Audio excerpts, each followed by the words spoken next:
work. It's like I have to work tomorrow, so won't be able to shed hunt Friday, but I'm supposed to be going out with Parker on Saturday. Now, this is about the 5th time that we've made plans to go shed hunting together, and he always dogs me.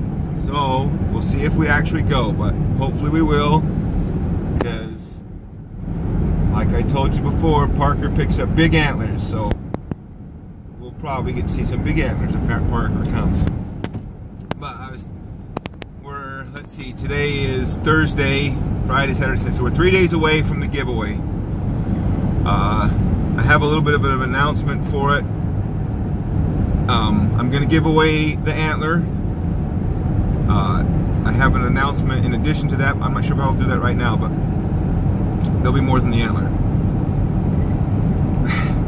But it sounds like the consensus is that I should sign the antler when I give it away. So I will sign the antler. But I'm going to tell you a story why I think that's funny. I don't know if I think this story is funny, but my family thinks it's hilarious.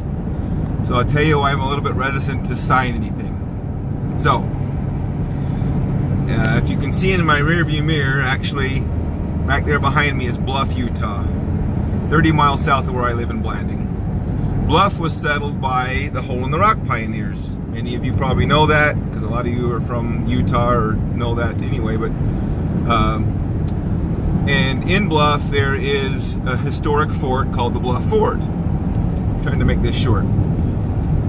And so a few years ago, I got a chance to, they made a movie for the fort so that when tourists come in and they walk through the fort, they can sit down and watch a 12 or 15 minute video that kind of explains the history of Bluff and the pioneers that came through the Hole in the Rock and some of the history there.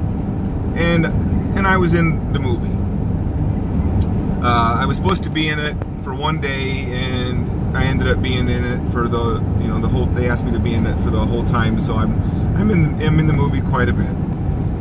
And so the year they got the movie, they do a parade every year for the fort, and they called me and they said, hey, we want to do a parade. We want to have all the actors that were in the movie come down and be in the parade. Would you be available? Would you be willing to do that? Because we especially want some of the local people that were in it to be in the parade. And I said, oh yeah, that would be cool if everybody's coming, because there were some real, I'm not an actor, but there were some real actors actually in the movie that, and it was pretty cool. So I thought, well, that'd be cool to ride in the parade with them. And they were like, well, would you ride your horse? And I was like, oh yeah, absolutely, that'd be cool. So, this is 6 months or so before the parade or something like that. It's a little bit while, and they're in contact with me every once in a while. You're still available? You're still going to be there, right? Yeah, we're planning all this stuff. Okay, yeah, I'm going to be there. Well, about 3 weeks before the parade, I get a phone call. You've got you a costume. You're going to be in pioneer costume, riding your horse. And we decided that it'd be really cool to make a big giant poster and put it on your horse that says local movie star. And I'm like, no. But I didn't want to be mean, so I was like, look, there's no way that my horse is going to let you put a poster on him. I'm not entirely certain how he's going to behave anyway, because I've never ridden him in a parade, but no, we can't do that. It's not going to work. And they said, oh, okay, well, it was just an idea, no big deal. So, trying to keep this short, the day of the parade, I take Sonny down there. I got my pioneer costume on, and I get down there and I get him out and I'm saddling him and everything, and I'm not seeing any of the other people that were in the movie there. And so the lady that I'd been talking to finally comes out, and I was like, where are all the other people that were in the movie? Where's the actors and that stuff? And they were like, oh, they couldn't make it. And I was like, oh, so it's just me? And they were like, yeah, it's going to be you. I mean, they have all the other parade, but none of the other actors were able to come. So I'm like, oh, okay. So she's like, but I have good news. I solved the problem of the poster. And so I look up, and here comes two little kids holding these big posters that say local movie star. She says, I'm going to have these kids walk in front so that everybody will know that you're the local movie star. I'm like, oh, you've got to be kidding me. So I see that there's a lot of the ancestors of the pioneers are going to be in the parade, and there's a big group of them that are riding horses. So I was thinking, okay, well, I'll go just get in the middle of all them. And that way, those kids can walk out in front of us, and nobody will know who they're talking about. And I'll just be another guy in pioneer clothes with the cowboys. So I go back and I get ready, and they're lining up the parade, like getting everybody in order and everything. And I'm thinking, okay, I'm properly hidden. No, but this isn't going to be too embarrassing or anything. And all of a sudden, here comes the lady. No, no, no, no! You're not back here at the back. We want you up in the front. We want you up here toward the front, all by yourself. So I had to ride in that parade by myself behind two posters that said local movie stars. And of course, there's my family taking pictures and taking videos, and they think this is hilarious. And I'm riding up the road, and somebody yells to me. I look down, and it's somebody else that's in the movie. I'm like, why are you not out here with me? He's like, oh, I don't know. So anyway, it ends at the fort. The parade ends at the fort, and I just kept going by, hurried up. Instead of stopping at the fort and getting out and being embarrassed, I just rode back to my truck, loaded my horse, drove out and went shed hunting the rest of the day. So I haven't ever signed an autograph. There's a caveat to that that's also kind of funny. So my mom and dad have a few times gone down and volunteered at the fort. And some tourists came through and went through the video, and they were talking about how much they liked the video. And my mom says, you know, she's a proud mom, you know, that was my son that was in that movie. He was the scout. And the lady says, oh, really? Do you sell copies of the movie? And they said, yeah, we actually have copies here that you can buy. So my mom goes and gets her a copy, and the lady says, would you sign it for me? And my mom says, well, I wasn't in the movie. It was my son that was in the movie. She goes, well, I don't care. I just want your autograph because your son was in it. So my mom has signed an autograph. I don't remember if she signed my name or hers, but that's the extent of my fame. So I'm going to sign my name to the antler, but you'll know why I'm kind of laughing about it while it's happening. And I might post an update later as to what else is going on with the giveaway.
So you might ask what I'm doing there. Basically what I'm doing is checking my heat treat temperature. For every batch of steel is slightly different, and I've heated it up to a specific temperature and then quenched it in a special oil for this type of steel, which I'll show you when I actually do these blades. But I want to make sure that I'm getting it fully hard. If you can look right here, you want is a very fine grain structure. It's very fine. It's hard enough to snap. I didn't want any bent because I haven't tempered this. It's fully hardened. This should be about a 64 on the Rockwell scale right here, and so it shouldn't take very much at all to snap it in half. So I tested 2 pieces here from 2 of the different knives. Sorry. So this is 2 pieces specifically off those knives, and it's tough, but that is hard. Oh, trying to do 2 things at once, but there we go. So even fully hardened, it should be fairly brittle because it hasn't been tempered back at all, and it actually looks really good. So I know I've got the right heat treat for these 4 knives. They are going to be out of high carbon steel, and when I heat treat them, they're going to get very hard. That's what I wanted to make sure.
Alright, so that's the rough grind. I take them down to about the thickness of a dime maybe. That way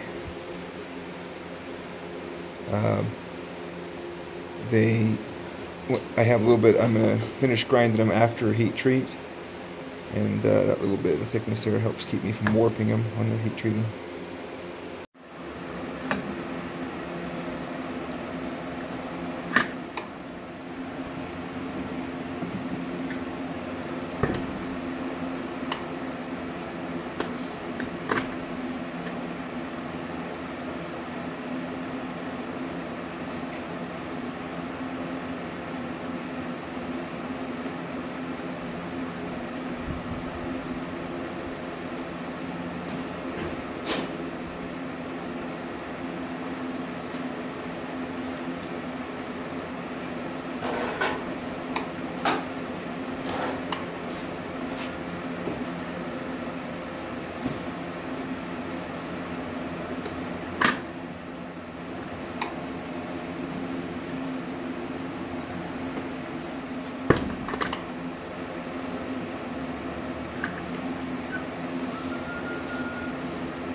So with this high carbon steel, I have under a second to get it from 1500 degrees down to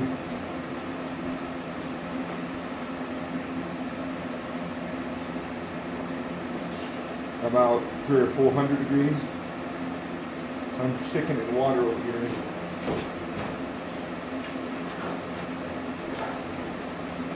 Let it finish cooling. Here's the last one.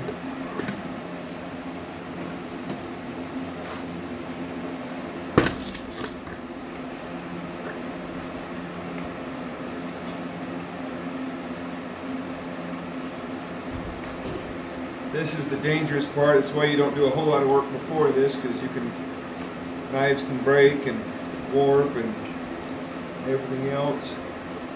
So far, these are all looking really good. Nice and straight.